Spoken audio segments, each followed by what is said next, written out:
Comparer le problème des tours. Le chat a construit une tour de 9 jetons. Le rabbin veut construire une tour avec 5 cubes de plus que le chat. De combien de cubes a besoin le rabbin?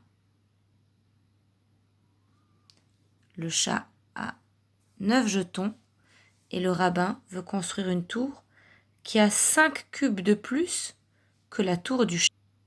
Qu'est-ce qu'on cherche dans ce problème?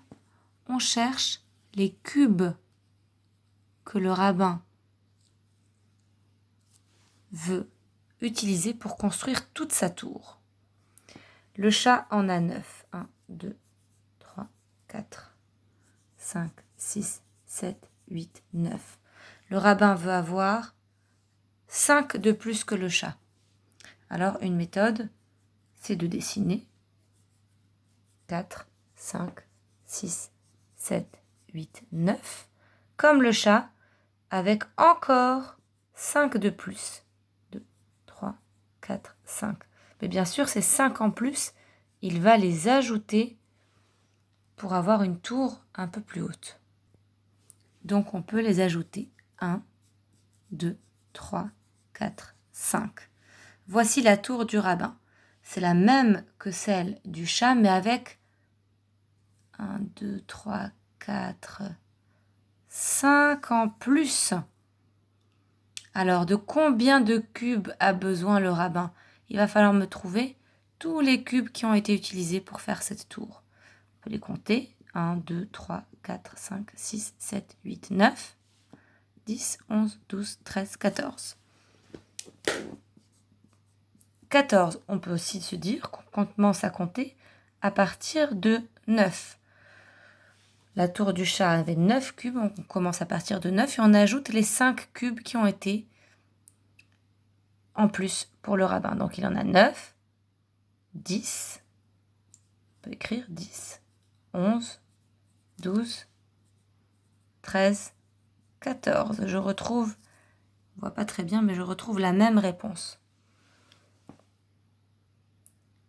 Et puis il y a une autre méthode, sans dessiner, c'est tout simplement d'écrire le nombre de cubes. Le chat en a 9, le rabbin a 5 cubes de plus que le chat. Donc combien de cubes il a en tout? 9 plus 5, c'est ça, tous les cubes dont il aura besoin pour construire sa tour. Et là, on fait une addition. 9 plus 5 égale 14. Voilà de nouveau mon résultat. Alors maintenant qu'on a répondu, qu'on a trouvé la réponse à ce problème, de combien de cubes le rabbin a-t-il besoin? Il a besoin de 14 cubes, 9 plus 5, j'ai fait les 5 cubes en plus qu'il avait par rapport au chat, je les ai mis dans une autre couleur. Ça et ça c'est pareil, 9, 9, par contre il en a 5 en plus en rouge. En tout il a 14 cubes, c'est de ça qu'il a besoin. Maintenant je vais vous demander de répondre à quelques questions. Question numéro 1. Quelle est la tour la plus haute? Mais oui, la tour la plus haute, c'est celle du rabbin. Question numéro 2. De combien de cubes est-elle plus haute? De combien de cubes cette tour est plus haute que celle-là?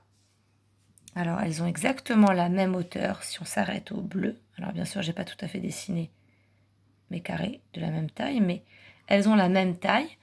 Mais la tour du rabbin est plus haute parce qu'elle a 1, 2, 3, 4, 5 cubes en plus.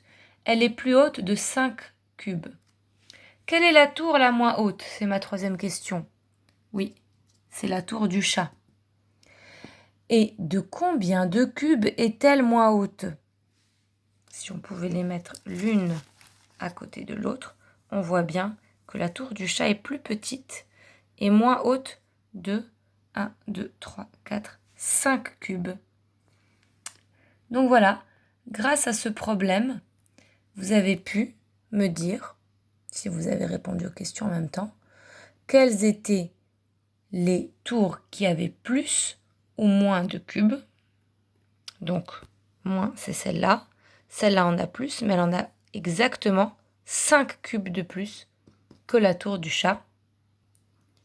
Et pour finir, je vous conseille, si vous avez des problèmes comme ça, où vous devez comparer des cubes ou des pièces, ou des cartes ou des jetons ou n'importe quoi, à chaque fois que vous devrez comparer, il faut bien faire attention à ce que vous cherchez à savoir. Ici, on voulait savoir combien de cubes il lui fallait en tout. On ne cherchait pas à savoir combien de cubes il allait ajouter, on savait qu'il en ajoutait 5. On voulait savoir combien il en a en tout. Pour ne pas se tromper, je vous conseille de faire des petits dessins. Vous pouvez dessiner les cubes.